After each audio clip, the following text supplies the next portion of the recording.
Bonjour à tous et à toutes. Merci pour cette invitation. Je vais vous parler, moi, de politique de sécurité économique. Je vais essayer de vous expliquer en une vingtaine de minutes en quoi ça consiste. Donc, dans une première partie, je vais vous présenter les enjeux et le contexte de la sécurité économique. Et ensuite, je vous livrerai quelques outils en matière de protection. Alors, je vais tout d'abord me présenter. Donc, je m'appelle Claire Bastille, je suis déléguée à l'information stratégique et à la sécurité économique. Je suis rattachée au préfet de région et à un service qui est au ministère des Finances, qui s'appelle le CICE, pour le service de l'information stratégique et de la sécurité économique. Et je suis hébergée à la DRETS, donc c'est les anciennes directions du travail, emploi, économie, etc. Donc juste à côté, à Montpellier. Donc ça, c'était pour vous présenter rapidement ma fonction. Mon rôle, eh bien, c'est de coordonner l'ensemble des services de l'État en charge de la sécurité économique. Donc on va voir ce que c'est et vous allez voir qu'il y a plein de ministères, plein de services, dont des services de renseignement, la gendarmerie, la douane, l'INPI, l'ANSSI, etc. Donc je vais essayer de vous présenter un petit peu tout ça, puisqu'une des questions que nous avons eues à midi, c'est mais pour qui travaillez-vous? Donc, il y aura des petits slides pour illustrer tout ça. Alors, le contexte, on en a un petit peu parlé.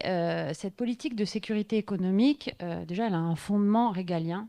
On le verra après. Elle a pour objet la protection face aux menaces étrangères.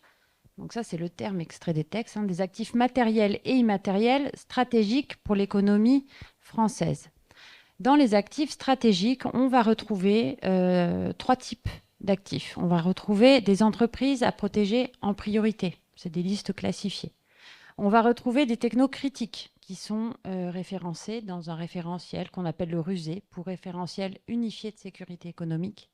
Et enfin, le troisième type d'actifs, là aussi c'est classifié, ce sont les unités de recherche à protéger en priorité. Donc pour l'État, il va s'agir de défendre et de promouvoir les intérêts de la nation. Et pour les entreprises, ça va comprendre l'ensemble des mesures qui vont les protéger, protéger leurs intérêts, leur capital, leur savoir-faire, etc. Donc on va avoir ce volet défensif avec des outils de protection. Je vous en parlerai donc dans la deuxième partie. Et un volet promotionnel où on va retrouver l'intelligence économique, donc au travers de l'intelligence économique, la veille, qu'elle soit réglementaire, sectorielle, la veille de marché, la veille technologique, et puis l'influence, typiquement au travers de l'application et la création, l'évolution de normes ou de réglementations, entre autres. Donc là, je vous ai mis, et vous l'aurez dans les supports qui vous seront remis, les extraits du cadre réglementaire. Donc on a un décret, il est assez récent, il date de 2019, puisqu'en fait, la sécurité économique, c'est l'héritière de l'intelligence économique d'État, dont les prémices remontent au rapport Martre en 1994. Et donc, on retrouve dans ce décret un dispositif rénové avec une gouvernance, un caractère plus opérationnel pour la mise en œuvre de cette politique de sécurité économique qui inclut bien sûr, on le voit à la fin de la définition, la défense de la souveraineté numérique.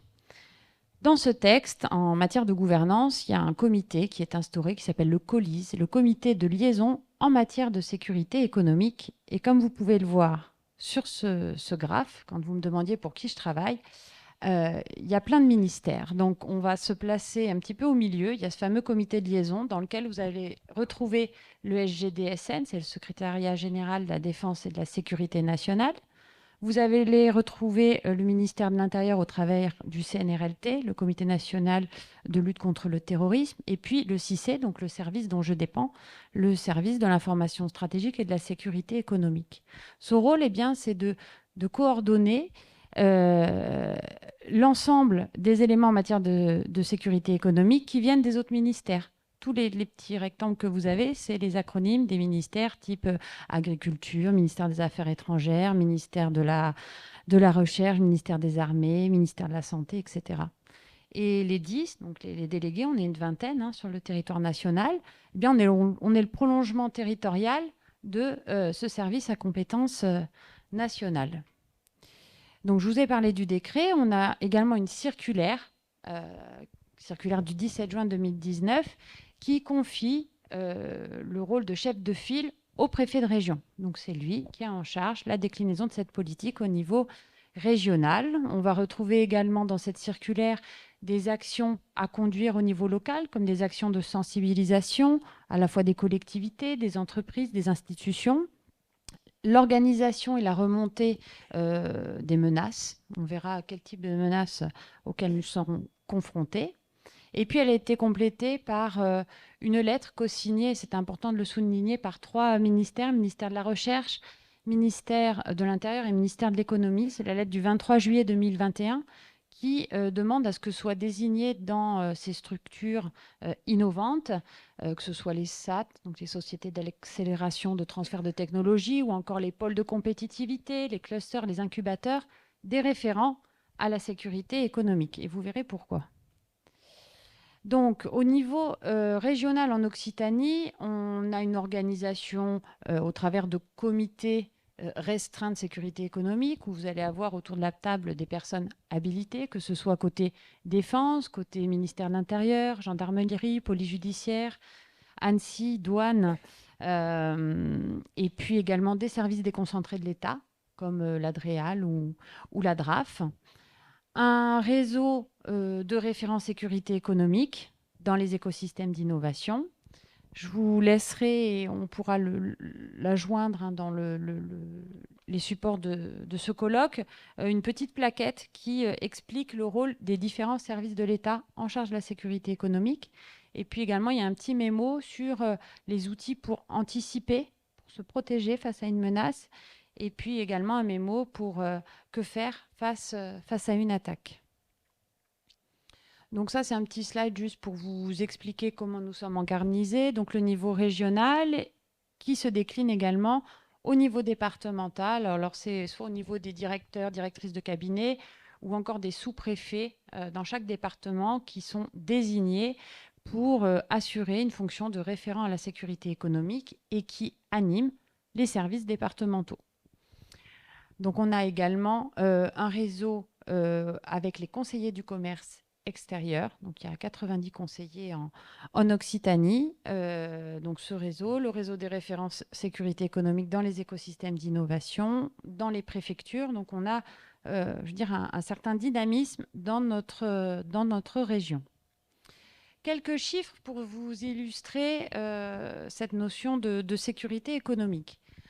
Donc, on a des alertes qui sont recensées, détectées. Donc, c'est le rôle de notre service, hein, le CICE, de collecter en fait ces alertes sur des actifs stratégiques. On constate entre 2021 et 2023 un doublement de ces alertes. Alors, c'est lié à 2 choses. Le premier facteur, eh bien, c'est qu'on est de mieux en mieux organisé. Et la deuxième chose, bien, c'est le contexte international, les tensions internationales qui exacerbent la course aux pépites. Donc on est à fin 2023 à plus de 900 alertes sur des actifs stratégiques. Sur ces 900 alertes, eh bien, 45% sont liés à de la captation de propriété intellectuelle. Donc détournement de savoir-faire, détournement de personnel situé à des postes clés. On a également 45% de ces alertes qui concernent la déstabilisation financière, que ce soit au travers de rachats d'entreprises en difficulté ou encore au travers d'opérations de levée de fonds. Sur ces 900 alertes caractérisées, 15% concernent le monde de la recherche. Donc le monde de la recherche est particulièrement visé et c'est une des raisons pour laquelle la note du 23 juillet 2021 dont je vous parlais tout à l'heure a été prise pour désigner des référents sécurité économique dans ces écosystèmes. On va en retrouver typiquement dans des incubateurs de grandes écoles. À l'école des Mines d'Alès, par exemple, on a un incubateur, on a des référents à la sécurité. Sur les domaines ciblés, on va retrouver l'aéronautique et le spatial, les matériaux, la chimie, la santé, l'énergie et les transports. Et puis, pour rejoindre les propos qui ont été indiqués depuis le début de ce colloque, on est vraiment dans un contexte de superposition en fait de crises. Avant, c'était des crises qui se succédaient. Là, on enchaîne. On va avoir des crises sanitaires, on va avoir la crise énergétique, on a un conflit ukraino-russe, on a le conflit israélo-palestinien. Donc, il faut jongler avec, on va dire, tous ces facteurs anxiogènes pour nos entreprises. Sur les différents types de menaces et alertes qui peuvent toucher les entreprises, les laboratoires, les startups, etc., on a les 2 tiers de ces menaces qui se répartissent entre 2 grands pays, un situé très à l'est et un situé très à l'ouest. Et puis dans l'autre tiers, on a plein de nationalités. Et si vous avez un seul concurrent qui est suisse, c'est pas parce qu'il est suisse qu'il va être avec de bonnes intentions vis-à-vis de vous. Donc on est vraiment dans une, on va dire, guerre. Vous n'avez pas d'amis dès lors que vous avez un seul concurrent. Donc il faut être méfiant. Donc il faut sensibiliser, pas rendre paranoïa les établissements, mais les sensibiliser sur les risques auxquels ils peuvent être confrontés. Donc qui est concerné? S'il y a un message à retenir, c'est que tout établissement, que ce soit une entreprise, une collectivité, un centre de recherche, toute taille et tout secteur d'activité est concerné. Et d'autant plus si vous faites partie d'un secteur d'activité sensible et que vous développez une technologie critique, innovante. Donc là, je vous ai remis les 4 grands types de menaces avec des illustrations. Donc les 2 plus grandes, c'est la déstabilisation financière et la captation technologique de savoir-faire. Ensuite, on va retrouver la déstabilisation organisationnelle au travers du lobbying, de rumeurs, de dégradation volontaire de l'image de l'entreprise. Et puis, la déstabilisation juridique au travers de contentieux. Donc voilà pour la partie contexte. Pour la partie protection, alors l'État a mis en place différents outils qu'on classe en 3 grandes familles. Le régalien, le financier et puis l'informel. Donc dans l'informel, il va y avoir toutes les sensibilisations qu'on va avoir, alors le on étant les services de l'État en charge de sécurité économique. On a des conférenciers au ministère de l'Intérieur, au ministère de la Défense pour sensibiliser, soit un ensemble de structures, soit directement en bilatéral. On a des échanges informels avec des acteurs économiques. On a des réseaux de référents, c'est ce dont je vous parlais tout à l'heure, dans les écosystèmes d'innovation, mais également dans les préfectures. On travaille également avec des acteurs comme les conseillers du commerce extérieur, les CCI. Donc ça, c'est pour, on va dire, les outils informels. Sur le réglementaire, je vous ai listé 4 outils. Je vais juste vous en flécher 3 pour que vous les ayez en tête. Et puis, si vous voulez plus d'informations, bon, déjà, il y aura une petite partie de questions, mais également des liens vers des ressources, que ce soit des textes réglementaires ou encore des guides.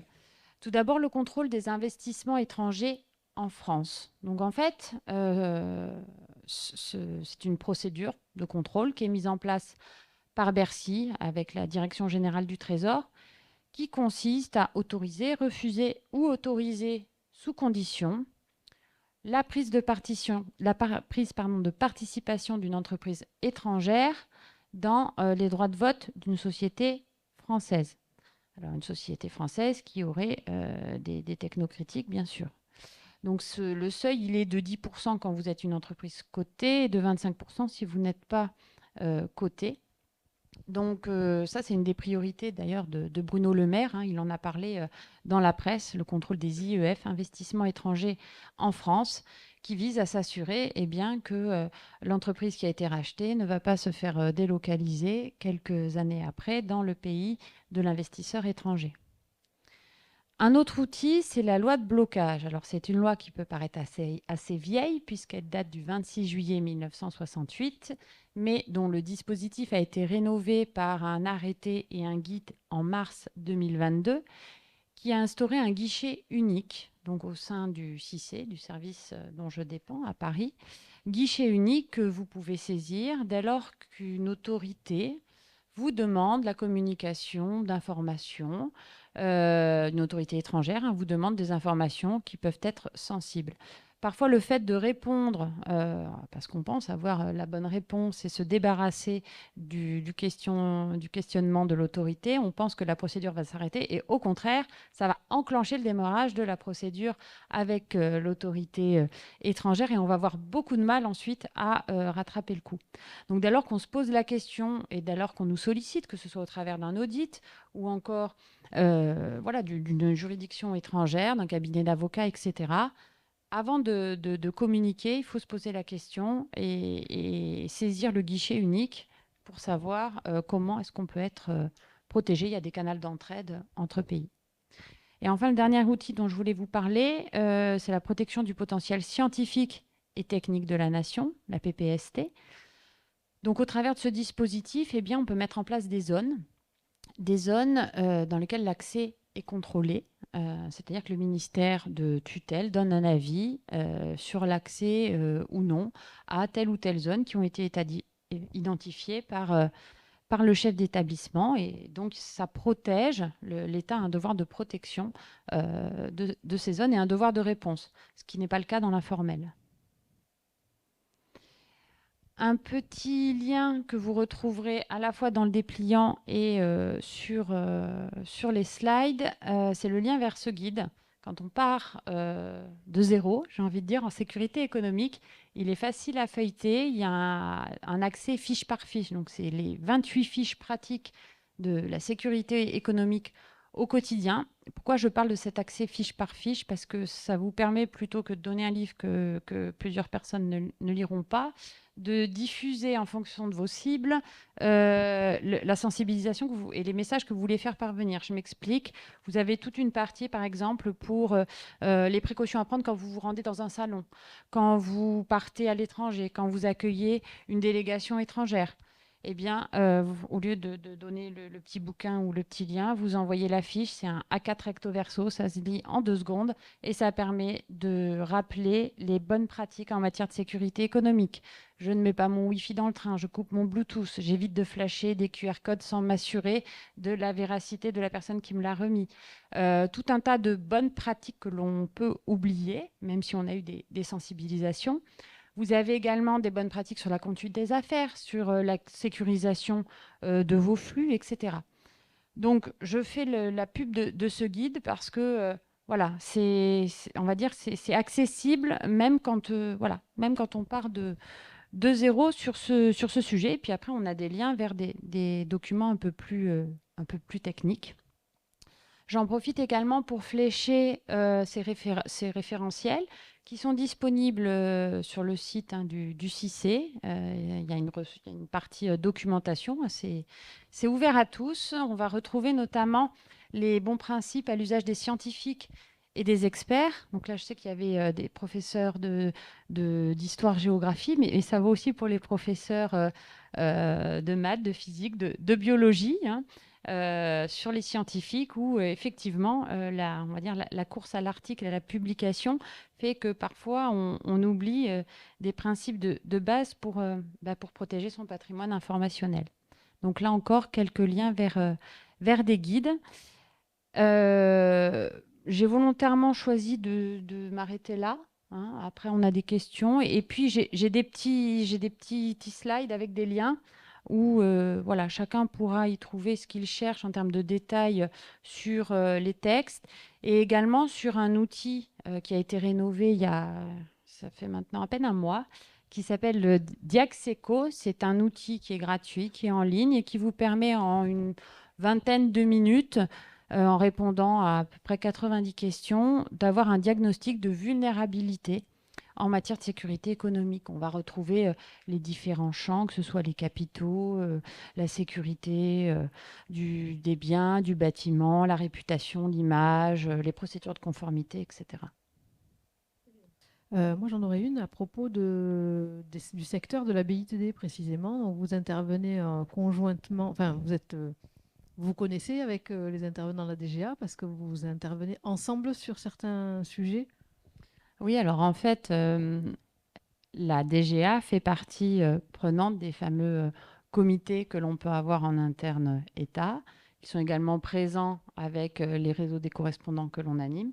Donc la DGA est un des acteurs incontournable, effectivement, quand on parle de sécurité économique, on va toujours avoir la DGA, également la DRSD, donc la Direction du renseignement, de la sécurité et de la défense, on va avoir la DGSI, etc.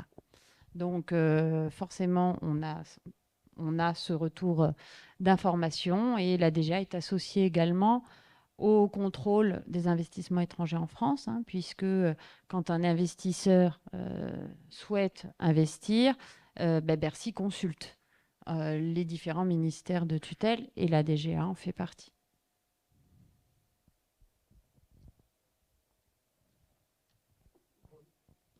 Tout à l'heure, vous parliez des prises de contrôle en matière de capital et du fait de passer devant un jury, entre guillemets, pour bloquer ou pas. Mais au-delà de ça, où en est-on au niveau des fonds souverains? Parce qu'il faut avoir la capacité de réaction quand l'entreprise est prise à la gorge au niveau financier. Alors, il y a un fonds qui a été lancé en 2020. C'est un fonds pour lequel on intervient vraiment en dernier recours. Quand on a épuisé toutes les solutions, on a une entreprise en Occitanie qui en a bénéficié. Ça a d'ailleurs été dans la presse. Hein, c'est Aura Aero. Donc, c'est le fonds French Tech Souveraineté. Donc, il y a ce fonds-là. Après, peut-être qu'Olivier voudra compléter, mais il y a des fonds spécifiques côté défense. Euh, donc, voilà, j'ai une ancienne casquette de correspondante DGA, donc je sais qu'il y a des fonds qui peuvent être, être utilisés. Après, on a toujours BPI, BPI qui est, on va dire, le bras financier hein, de l'État. L'État donne un feu vert, et puis BPI, en tant que bon comptable, va débloquer ou pas des financements.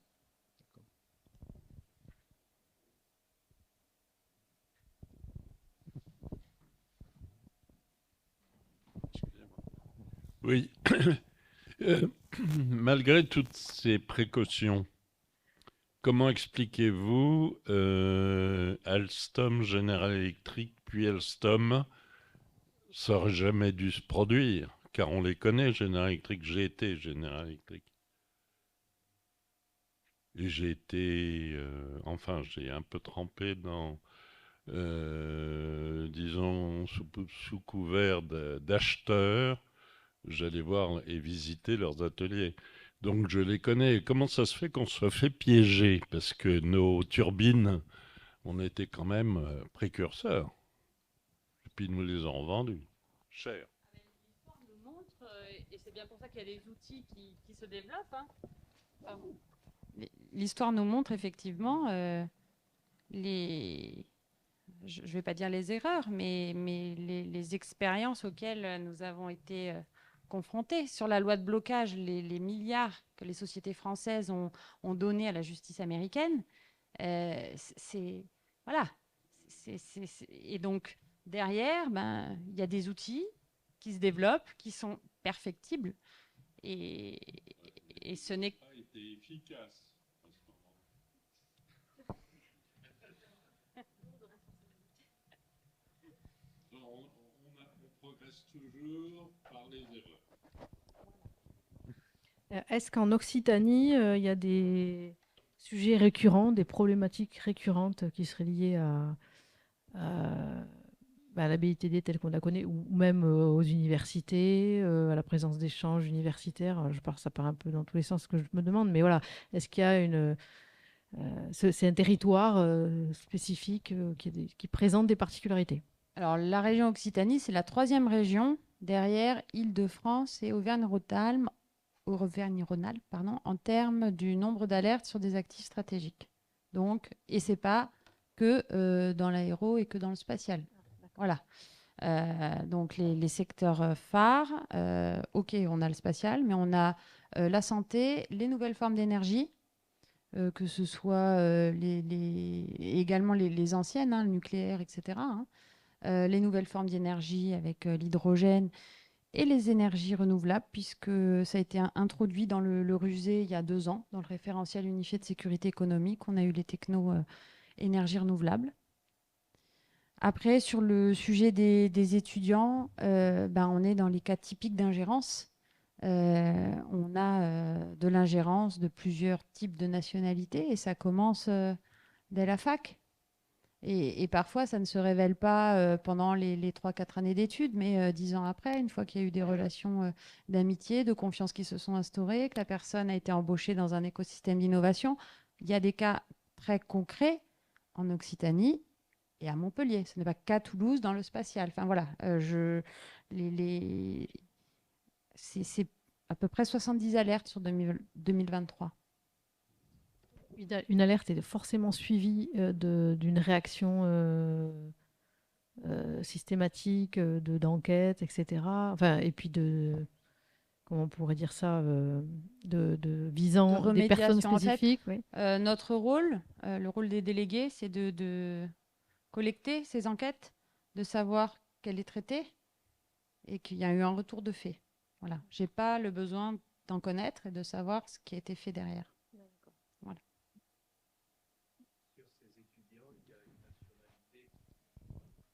Ah, je répercute la question pour ceux qui nous écoutent en visio. Sur ces étudiants, est-ce qu'il y a des nationalités spécifiques qui émergent?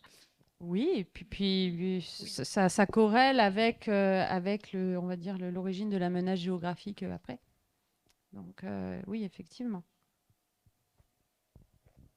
Oui, donc vous ne suivez pas systématiquement tout le processus, en fait. Il y a Non, en l'alerte, fait, ça ce qui remonte, importe, c'est c'est pour ça que ce qui traité, est c'est tout. très important, c'est la sensibilisation. Parce que, en fait, si on dit sécurité économique ou si vous invitez des étudiants à venir à un colloque sécurité économique, bah, il ne va pas y avoir grand monde parce qu'ils ne savent pas ce que c'est. Par contre, si on leur dit venez, il y a un pitch d'une heure sur protéger votre idée, on peut vous aider. Là, il y a je sais pas, les petites créations d'entreprises qui font dans le monde étudiant. Enfin, de leur mettre un petit teasing comme ça, bah là, ça parle et de se dire ben oui, parce que moi, quand j'ai mon idée, ben je parle, mais doucement. En fait, il y a un problème. Enfin, oui, enfin pour moi, il y a l'information, la sensibilisation. Peut arriver trop tard ou n'arrive pas au bon moment parce qu'on ne sait pas ce qu'il y a derrière. Et c'est important et c'est vraiment des actions que l'on mène au niveau des services de l'État, dans les universités, dans les écoles d'ingénieurs. On utilise différents réseaux. Donc c'est pour ça que ce réseau de référents à la sécurité économique, hier on était à l'université de Perpignan, à l'incubateur, pour former ces référents et puis voilà, diffuser petit à petit ces principes en fait, de bonnes pratiques. À Montpellier, nous avions visité lors de la session IHEDN deux sites particuliers. Il y avait l'IES, l'Institut je sais plus, c'était sur les nouveaux matériaux, et le Centre spatial universitaire qui reçoit des étudiants pour fabriquer des nanosats, des CubeSats, mais de plein de nationalités, plusieurs nationalités différentes. Donc là, vous êtes, j'imagine, très étroitement en relation. Alors, pas moi personnellement, mais il y a des services qui les suivent effectivement en direct.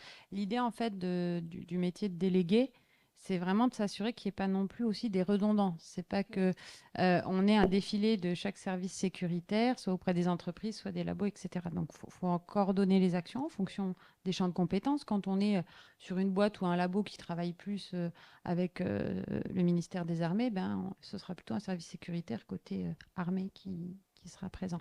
Donc effectivement, il y a dès lors qu'il y a une technocritique, entre guillemets, vous rentrez dans notre périmètre. Est-ce que il y a quelques mois ici, ouais, une affaire est sortie, il en a été question au niveau national, des gens qui recrutaient notamment par petites annonces. Est-ce que ça fait partie des choses que vous regardez? Alors, je ne sais pas si vous connaissez l'affaire à laquelle je fais allusion. J'imagine que oui, parfaitement, des services russes qui, dans les universités, recrutaient notamment par petites annonces. Est-ce que ça fait partie des choses que il y a plein de moyens, oui, en plus qualifiés comme légaux. Hein. Donc voilà, c'est le rôle, c'est le quotidien des services sécuritaires. d'accord. En l'occurrence, voilà, ils recherchaient des étudiants en grandes écoles qui se proposaient pour donner des cours. Et le premier contact était comme ça, passé, et après on essayait bien sûr de maintenir la relation sur des années. Donc vous avez ce cas-là avec on va dire les très jeunes, là, à peine fraîchement sortis d'école, puis vous avez le cas aussi avec les jeunes retraités. Ah. Ça existe, jeunes retraités. Jeunes retraités, voilà. Retraités jeunes. Qu'est-ce qu'il faut les jeunes retraités? Eh ben, ils n'arrivent pas à décrocher. Ils sont très contents que d'autres pays leur proposent d'utiliser leurs compétences.